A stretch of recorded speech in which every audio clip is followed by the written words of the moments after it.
Alhamdulillah, Alhamdulillah, Alhamdulillah Rabbil Alameen, wa kafa wa salatu wa salamu ala ashraf al-mursaleen, Sayyidina wa Nabiyyina Muhammad wa ala alihi wa ashabi ajma'een, wa man sanna sunnatahu wa ihtada bihadihi ila yawmiddin amma ba'd. Fa'udhu billahi minash shaitanir rajeem, bismillahir rahmanir rahim.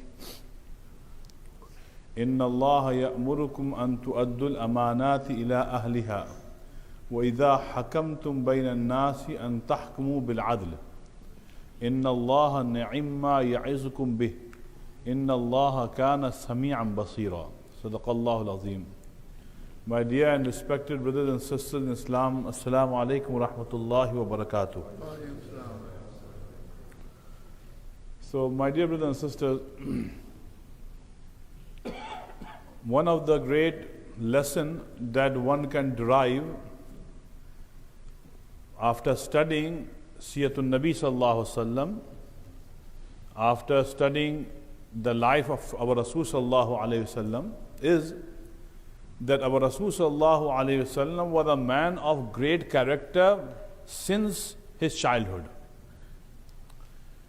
So much so that even when Rasul Sallallahu Alaihi Wasallam was not a prophet, he was a young man growing up in Makkah, where all kind of evil practices were taking place, where all kind of evilful acts were taking place inside Haram and outside Haram, where morality had gone down completely to the extent that people were doing worship of Allah along with other gods, where people will do tawaf of Makkah, tawaf of Kaaba without clothes. I mean, imagine this, that in the Haram of Makkah, people are naked and they are doing tawaf. Right? And they are considering this an act of great piety. Right? And women will do so in the darkness of night.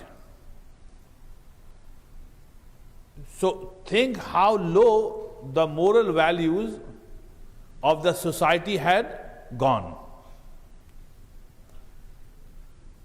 Rasulullah ﷺ was growing up in that society.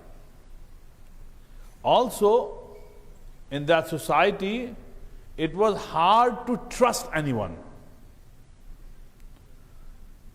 It was hard to consider someone a truthful person. Now, remember, in old days, a man's word was that person's character. For example, nowadays you have and I have our IDs, Florida IDs, right? When you go to a shop, to a business, nobody trusts you. They want to see your ID because your ID will determine whether you are a law-abiding citizen or you are an evil person. So they say, well, I cannot cash your check, I need your ID. In old times, a man's word was his ID. That person was known, or a person was known by the character that he keeps. That was the akhlaq, that was the faith of that person. Well, our Rasul Sallallahu Alaihi Wasallam was growing up in that society, but our Rasul Sallallahu Alaihi Wasallam earned respect. He earned respect. He did not demand respect, but he earned respect. And he earned respect by serving people. And Rasulullah kept on serving the same people who are evil, the same people who have gone so low in morality, yet Rasul Sallallahu Alaihi Wasallam is serving them. And Rasulullah is serving them day and night. Rasulullah is not seeing them that, well, you are an evil person, so I will go tit for tat. You are evil, so I will not be good to you. But Rasulullah is dealing with evil people with akhlaq. To an extent that the same people, they gave Rasul those two famous titles that we know, Sadiq and Al-Amin. Right? Do you remember that? Sadiq and Al-Amin. Now these titles were given to by people to Rasulullah. Rasulullah did not made those titles for himself. People felt obliged to give these titles to our Rasul Sallallahu Alaihi Wasallam. Sadiq means the truthful person. And Al-Amin means the trustworthy person. Right? These two titles were given by the people whom Rasulullah served. And I'll repeat one more time that Muashara, that society of Makkah, had all kind of evil practices, all kind of immoral practices. Yet when they saw something good, and that is they saw the good character of Rasul Sallallahu Alaihi Wasallam, they felt obliged to call him not by his name Muhammad Sallallahu Alaihi Wasallam, but they will call him As-Sadiq. They will call him Al-Amin. As a result, when in the age of 40, Allah gave the first wahi to Rasul Sallallahu Alaihi Wasallam in the form of Iqra bismi rabbika alladhi khalaq. Rasulullah Sallallahu Alaihi Wasallam was a Nabi now. Because Rasulullah had earned this respect, As-Sadiq Al-Amin, now when Rasulullah would go to the same people, right, who revere Rasulullah so much, and Rasulullah said, look, I am Rasulullah. La ilaha illallah Muhammad Rasulullah. Iqra bismi rabbika alladhi khalaq. Right? Those people knew in their heart that since his childhood till now, we have never seen him lying, even for once. So now what he is saying, we have to sit back and really give it a deep thought. Take his word seriously. He is not any other person saying. He is a man of character. Right? That helped Rasul Sallallahu Alaihi Wasallam spread deen. This means that when a da'i is calling toward Islam, that person must first earn respect from the people. Right? So that his word will carry the required weight. Now, going back one more time to Surah An-Nabi Sallallahu Alaihi Wasallam, I'll share with you one incident which I'm pretty sure all of you have read and heard, but let's revisit this. When the opposition started in Makkah, Rasulullah Sallallahu Alaihi Wasallam wanted to convey the message. And Rasulullah wanted to convey the message to as many people as possible. Now Rasulullah was going individually to people, knocking their door, but it was taking too much time. Rasulullah still insisted doing it, but Rasulullah wanted to give this message together, just like we have media today. In one click, you can send a text to so many people, hundreds of people. So during the time of Rasulullah, there was no internet, there was no media. So Rasulullah thought, how can I get my message to many people together? And if possible, all the people of Makkah together.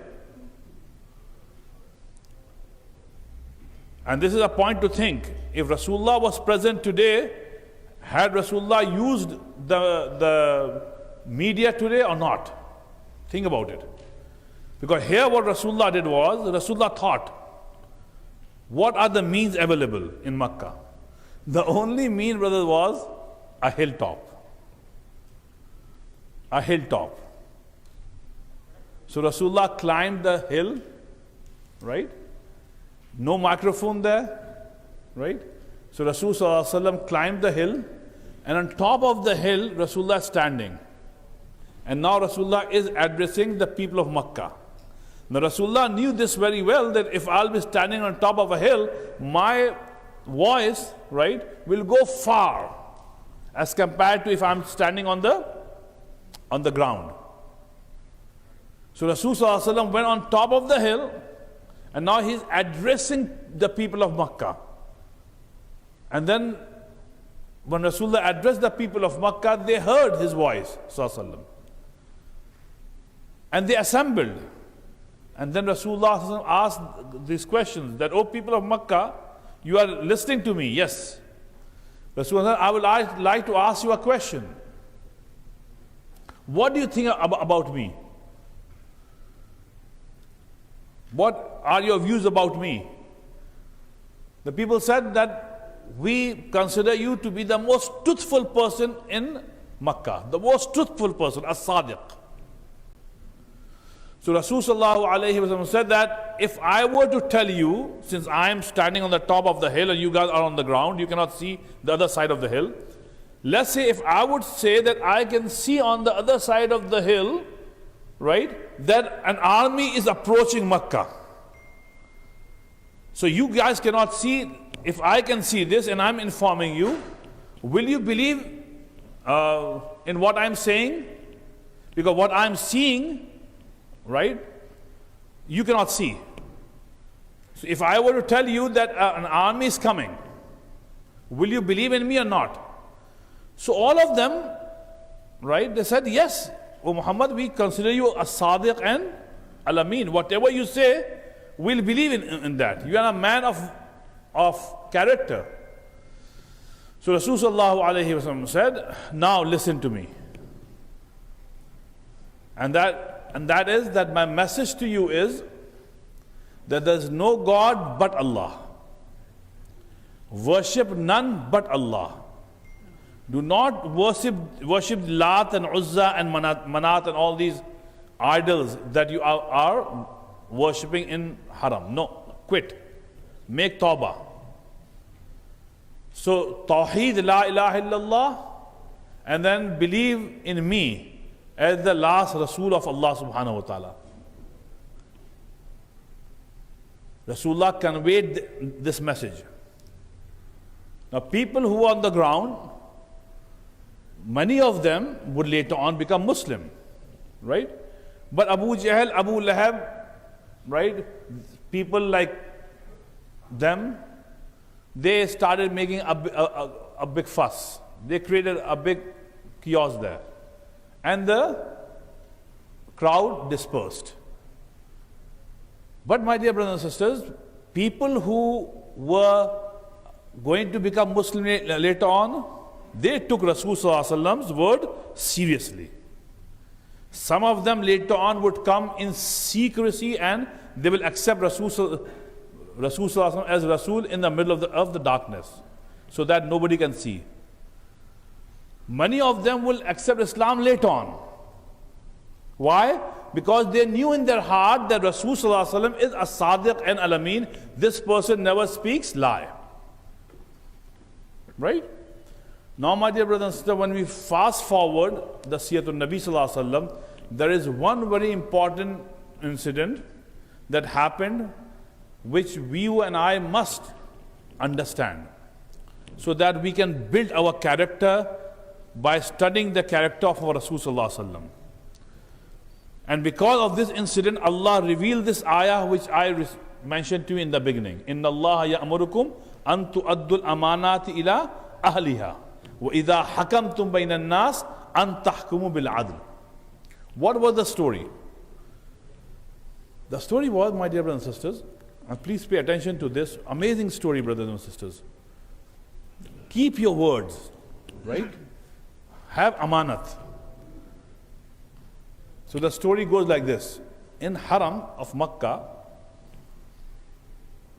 before Hijrat, few Muslims only.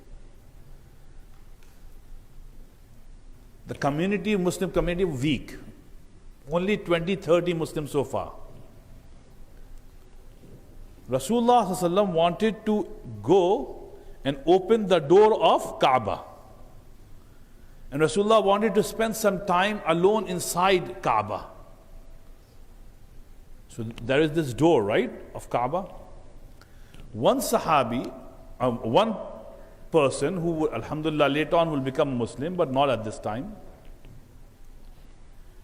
He had the responsibility of keeping the key of Kaaba. Talha ibn Uthman radiallahu anhu. So Rasulullah knew that his dad, his grandfather, his ancestors, this honor is in his family of keeping the key of Kaaba.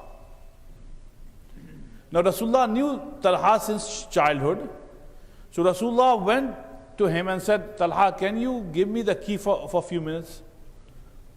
I would like to go open the Kaaba and spend some time, and then I will bring the key back to you. Talha, who was not a Muslim at that time, he said no.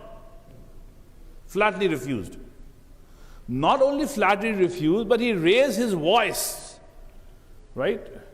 And he disrespected Rasul Sallallahu out of arrogance. No, go away. Never.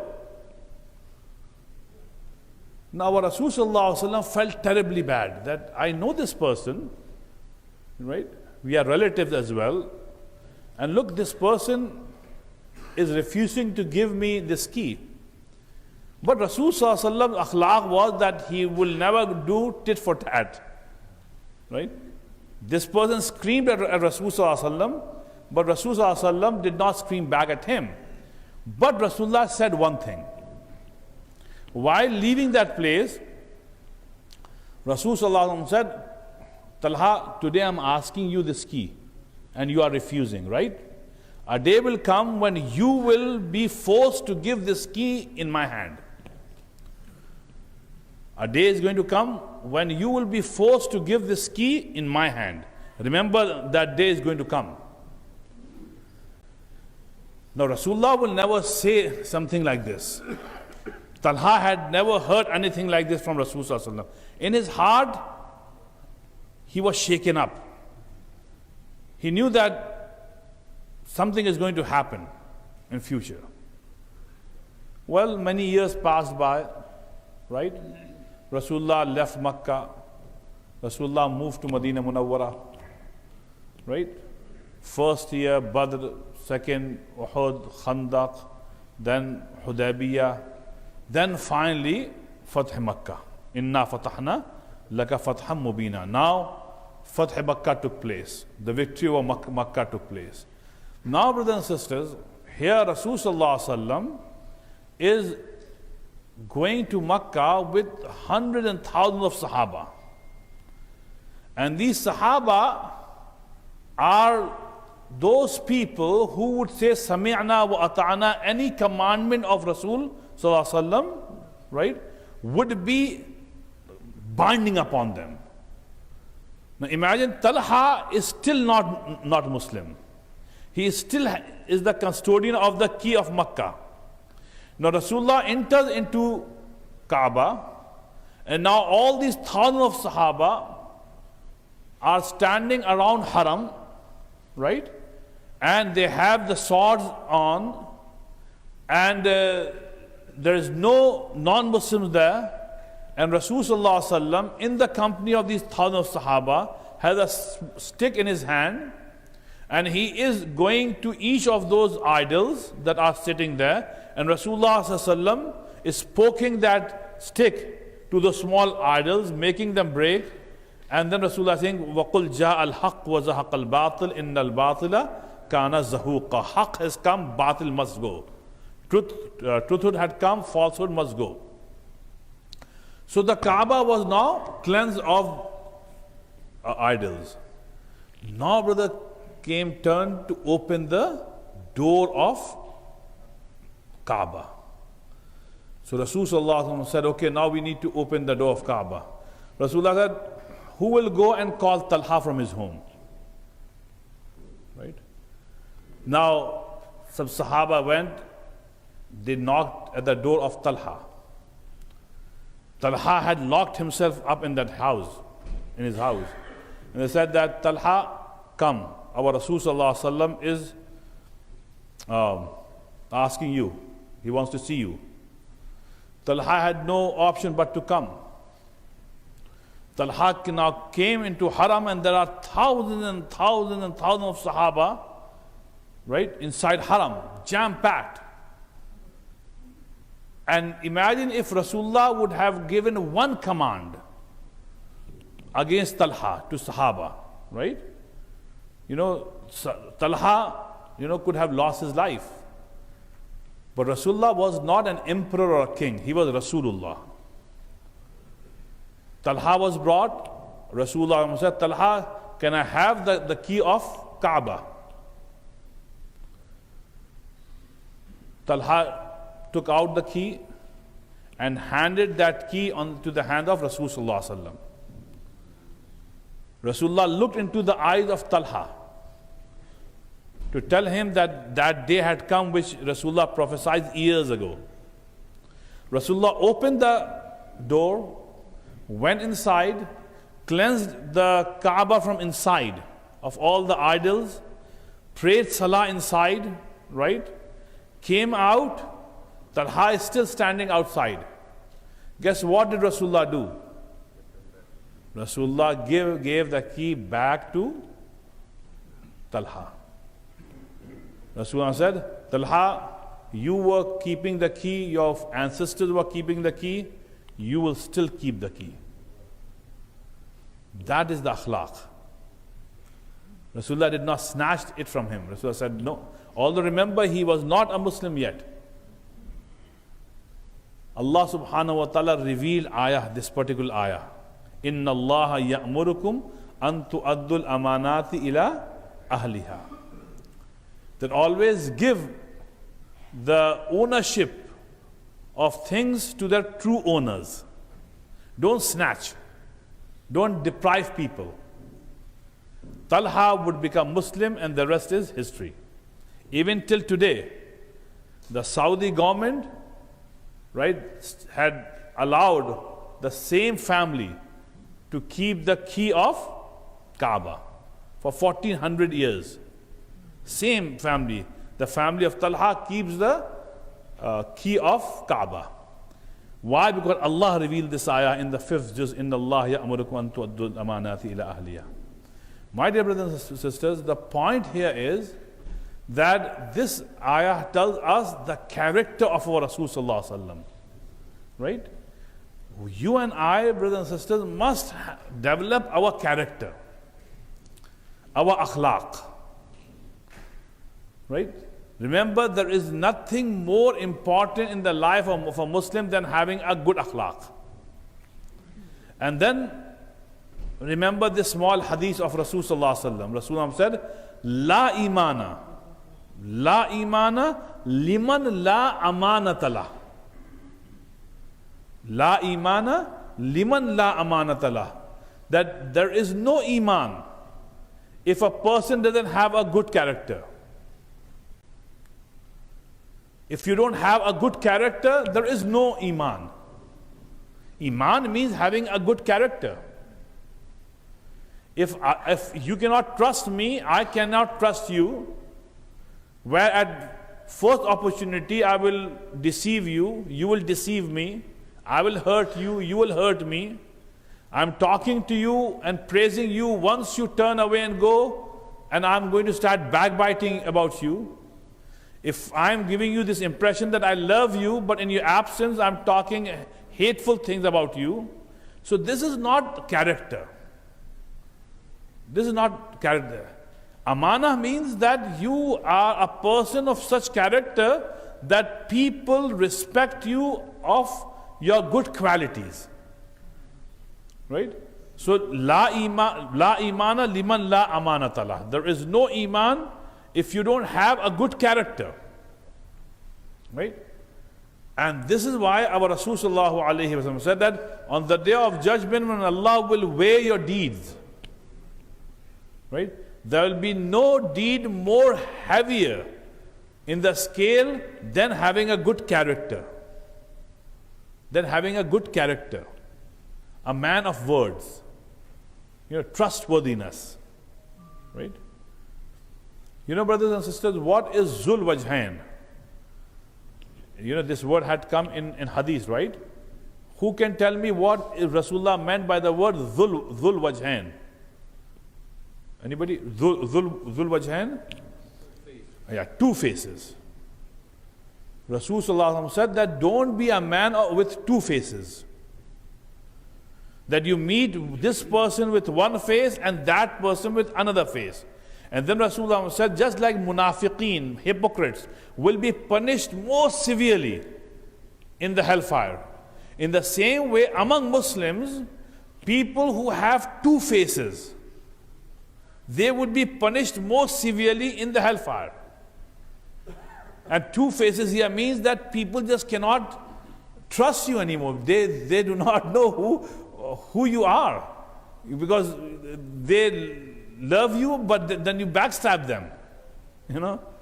You talk good about them in their presence, but in their absence you talk bad about them. So which face is the real face?